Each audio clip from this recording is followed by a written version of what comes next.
يا لهوي، انا غيرت مكان البتاع بعد ما قعدنا نظبط فيها ساعه. الراجل ده بيمثل سانت لوشا. فاكر سانت لوشا؟ سانت لوشا دي غالبا اللي عملنا فيها الزيب لاين اللي في الرين فورست. كانت جامده دي، فاكر؟ لا، التريجر هانت كانت في سان كيتس نيفس ولا كانت في سان توماس؟ كانت في واحده من دول، مش فاكر. المهم يعني حلقه النهارده برعايه سانت لوشا. سانت لوشا اصلا جزيره قد النمنمه بس حلو. اتكلم عن 5 كتب جامدين النهارده، سيلف ديفلوبمنت وسيلف هيلب. طب بص، انا هحكي قصه في اول الحلقه. اي ثينك القصه دي هتبقى انترستنج بالنسبه لك، وكنت عايز احكيها لك اصلا، فكويس انك انت هتسمعها دلوقتي. قصة عن ايه؟ ما انت هتسمعها دلوقتي، بس انت هتسمعها متقطعه، هتسمعها متقطعه على حتت بس، يعني حاول تلقطها كده.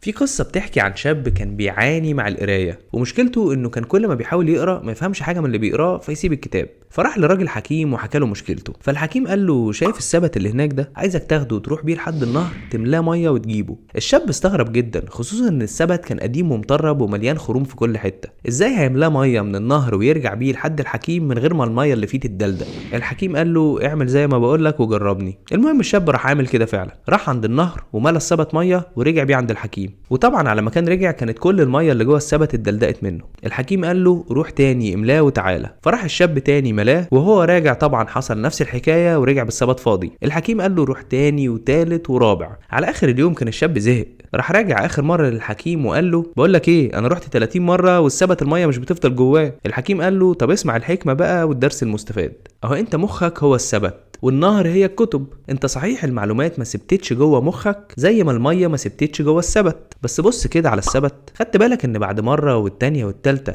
السبت نضف قد ايه؟ انا جسمي اشعر من القصه دي.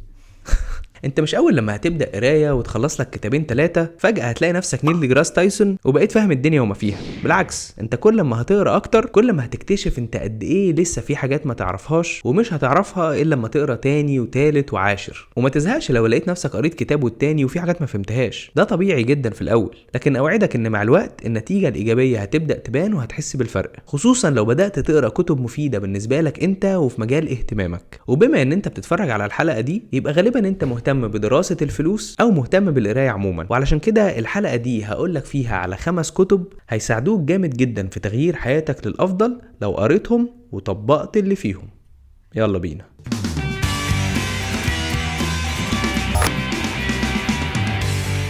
الكتب اللي هرشحها لك النهارده مش شرط ان يكون ليها علاقه مباشره بصناعه الفلوس زي الكتب بتاعت الحلقه اللي فاتت، اللي بالمناسبه لو لسه ما شفتهاش يبقى فايتك كتير عن ترشيحات الكتب اللي فيها خلاصه الخلاصه في فن صناعه الفلوس. بس لو دوست على اللينك اللي يظهر في ركن الشاشه فوق هياخدك ليها. كتب النهارده ليها علاقه اكتر بالتطور الايجابي عموما في حياتك، سواء من الناحيه الاجتماعيه او الثقافيه، وطبعا من الناحيه الماديه. هكلمك عن 5 كتب من أقوى الكتب في مجال البيرسونال ديفلوبمنت، وهرتبهم لك من وجهة نظري بداية من المركز الخامس ولحد المركز الأول. والكتاب اللي هيكون في المركز الأول ده من كتر ما أنا استفدت منه، ومن ساعة لما قريته أول مرة من حوالي 28 سنة وأنا بقراه تقريبا مرة كل 3 سنين، وفي كل مرة برضو لسه بتعلم منه حاجة جديدة وبنشط ذاكرتي بمحتوياته اللي أنا عارفها. هات ورقة وقلم بقى واكتب أسامي الكتب ورايا عشان ما تنساهمش، ولا أقول لك مش لازم تكتبهم، ابقى ارجع اتفرج على الحلقة دي تاني كل شوية.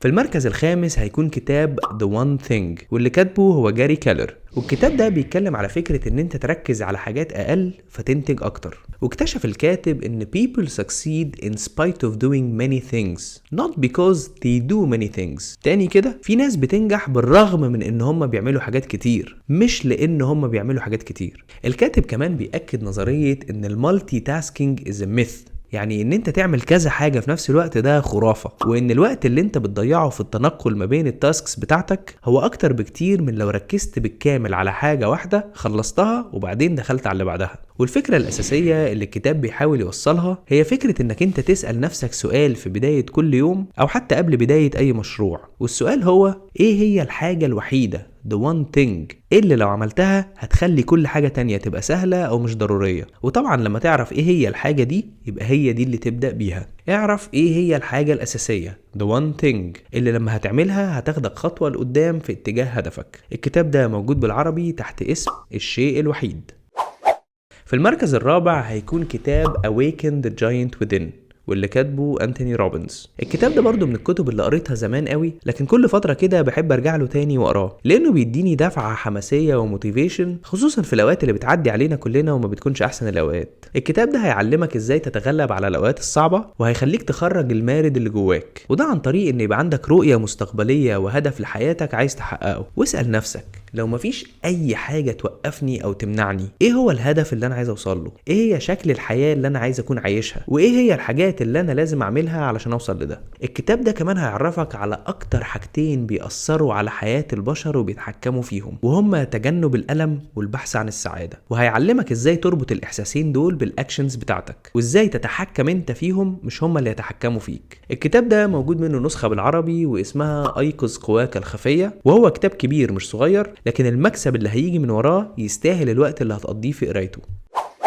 في المركز الثالث هرشح لك كتاب مسكت دموعي فيه وانا بقراه اكتر من مرة، وبالرغم من انه كتاب عن الشعور بالسعادة ومع ذلك في اجزاء منه مؤثرة جدا. الكتاب هو Solve for Happy، واللي كاتبه مو جودت. ومحمد جودت هو في الأصل مصري، ومن الشخصيات اللي اتفتحت على العالم من خلال شغله وأسفاره. وبيحكي مو جودت في الكتاب عن تجربة قاسية جدا مر بيها، واللي فيها فقد ابنه نتيجة خطأ طبي. ومع ذلك مو بيحكي في الكتاب عن معادلة حسابية قدر يوصل لها وبالأرقام توصلك للسعادة ايا كان ايه الظروف القاسيه اللي انت بتمر بيها. وبيقترح مو في الكتاب طرق واساليب كتير عشان تساعدك للوصول الى السعاده، زي مثلا اقتراح انك تجيب ورقه وقلم وتكتب على الورقه من فوق انا اشعر بالسعاده عندما، وعيش حياتك بقى نقطه ورا نقطه لحد ما تملى الورقه كلها. اعتقادي الشخصي انا بقى ان التمرين ده في حد ذاته، ولما تشوف الحاجات اللي بتسعدك مكتوبة قدامك حالتك النفسية اكيد هتتغير للأحسن حتى ولو حاجة بسيطة. بس عارف ايه التحدي الحقيقي بالنسبة لي في التمرين ده؟ التحدي الحقيقي هو التنفيذ. يعني مثلا لو في 100 شخص هيتفرجوا على الحلقة دي، 99 واحد منهم ولا هيجيب ورقة وقلم ولا هيكتب الليستة دي. وهو ده اللي انا اتكلمت عليه قبل كده. انت لو اتفرجت عليا 100 سنة وما طبقتش اللي انت بتتعلمه يبقى هتفضل محلك سر. وكمان لو قريت كل الكتب اللي انا رشحتها لك واللي لسه هرشحها لك وما نفذتش اي حاجه من اللي فيها، يبقى وفر وقت القرايه احسن وشغله باي حاجه تانية. بالرغم من انه مو جوده مصري الا انه كتب الكتاب ده بالانجليزي، وانا الحقيقه مش عارف اذا كان موجود منه نسخه بالعربي ولا لا. لو انت تعرف يا ريت تكتب لي اسمها في التعليقات. جاهز للمركز الثاني؟ المركز الثاني النهارده هرشح لك كتاب Exactly Where to Start، واللي كاتبه هو فيل ام جونز. ياه على حلاوة الكتاب ده، مش بس في محتواه ولكن كمان في الطريقة اللي مكتوب بيها. الكتاب ده صغير جدا ومن اسهل الكتب اللي قريتها، ولو قعدت عليه قعدة حلوة ممكن تخلصه في ساعتين 3. وكمان الافكار اللي فيه عملية جدا وقابلة للتنفيذ بمنتهى السهولة. الكتاب هيقولك ازاي تبدأ اكبر المشاريع بابسط الخطوات، وازاي تستمتع بكل خطوة وانت بتمشيها في طريق تحقيق اهدافك، وهيقولك واحدة واحدة منين تبدأ وازاي، وكمان ازاي تكمل وتستمر. في نص الكتاب كده هتلاقيه بيقترح عليك ان انت تبعت لنفسك جواب مكتوب فيه حاجات معينة. انا مش هحرقها عليك دلوقتي، ولكن بس هقولك ان انا شخصيا كتبت الجواب ده لنفسي وبعته في البريد واستلمته، ولما وصلني بروزته وحطيته في مكتبتي. ولو اتفرجت على حلقاتي القديمة هتلاقي الجواب اللي انا بقولك عليه ده موجود ومتبروز في الخلفية بتاعت مكتبتي اللي ورايا دي. الكتاب ده غالبا مش موجود بالعربي، بس برضو لو لقيته شارك باقي الناس باسمه في التعليقات وقول لنا لقيته فين. ودلوقتي جه ميعاد المركز الاول وبجداره في مجموعه الكتب اللي فعلا ممكن تغير لك حياتك للاحسن. والكتاب ده مصنف عندي واحد من اهم واقوى 5 كتب انا قريتهم في حياتي، وانا الحقيقه قريت كتب كتير قوي. ولو انت كمان قريته وطبقت اللي فيه هتحس بتحسن رهيب في حياتك الماديه والعمليه وبالتاكيد الاجتماعيه. الكتاب مكتوب من حوالي 100 سنه، ومع ذلك المعلومات والنصايح اللي موجوده في كل فصل منه ممكن لسه تطبقها وتستفيد بيها النهارده. الكتاب هيعلمك ازاي تتعامل احسن مع الناس اللي حواليك، وهيعلمك ازاي تكسبهم في صفك، وكمان هيعلمك ازاي تتكلم وتكسب المناقشات اللي بتخش فيها عن طريق انك توصل وجهة نظرك بالطريقة اللي تخلي الشخص اللي قدامك يستقبلها صح ويقتنع بيها كمان. الكتاب ده جوهرة في فن وعلم التعامل مع الاخرين، والكتاب اسمه How to Win Friends and Influence People، واللي كاتبه هو ديل كارنيجي. وطبعا موجود منه نسخة بالعربي تحت اسم، ولا اقول لك انا مش هقول لك اسمه ايه بالعربي، خلي دي تبقى كلمة السر بتاعت النهاردة. لو انت عرفت الكتاب ده اسمه ايه بالعربي اكتبه لي في التعليقات.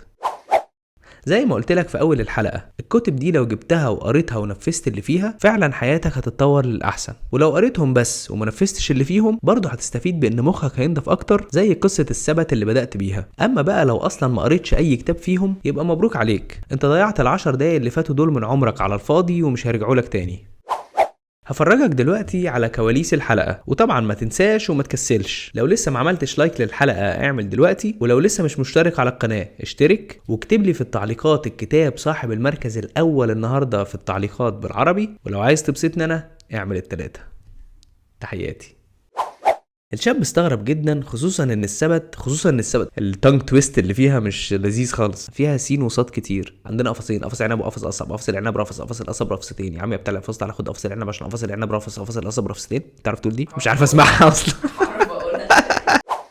وطبعا على ما كان رجع كانت مويه. انت بيقول لي عسلويه، طب انا جوه العربيه. هكلمك عن 5 كتب من اقوى الكتب. ايه الكتب ده؟ هكلمك عن 5 كتب من اقوى انا مش عارف اتكلم ولا ايه، انا نسيت الكلام. هكلمك عن 5 كتب من اقوى الكتب. تاني اقوى وكتب، فانا بحط القاف مكان الكاف والكاف مكان القاف. هكلمك عن 5 كتب من اقوى الكتب يخطي من اقوى الكتب في مجال. هكلمك عن 5 كتب من اقوى الكتب. هكلمك عن 5 كتب من انا مش هقول الجمله دي خلاص. هشيلها من السكريبت.